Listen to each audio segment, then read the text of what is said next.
খেয়াল করে দেখবেন, এভাবে প্রায় দেখা যায় কাপলদের, রাস্তায়, রেস্টুরেন্টে কিংবা পার্কে।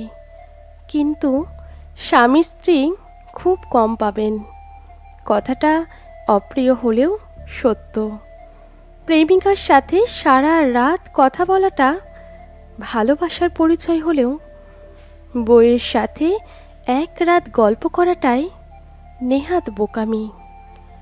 প্রেমিকার লাল গোলাপ পছন্দ বলে সারা দুনিয়া এক করে লাল গোলাপ হাতে দিতে ব্যস্ত প্রেমিক, কিন্তু বউয়ের জন্য কখনো একটা লাল গোলাপের আবদারে তার আদিক খেতা লাগে।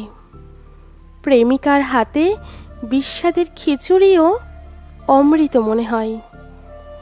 মাসান্তে বউয়ের রান্নায় একদিন লবণ কম হলেই সেটা তার ভীষণ বড় অপরাধ।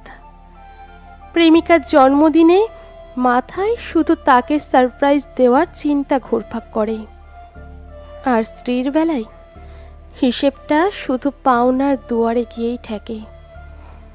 প্রেমিকার জন্য ৩২ মাইল দূরে গিয়ে ৩০ টাকার ফুচকা কিনতেও বাধে না, আর স্ত্রীর জন্য মাসে একটা দিন সময় বের করাটা অপচয় বলে মনে হয়।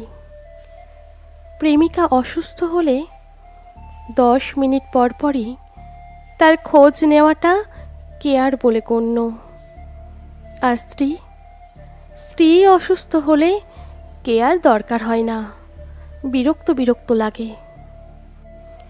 একটা অনিশ্চিত সম্পর্ককে মানুষ যেভাবে গুরুত্ব দেয়, সেটা যদি বিবাহিত সম্পর্কে দেওয়া হতো, তাহলে বলবো চারিদিকে এত ডিভোর্সের ছড়াছড়ি হতো না।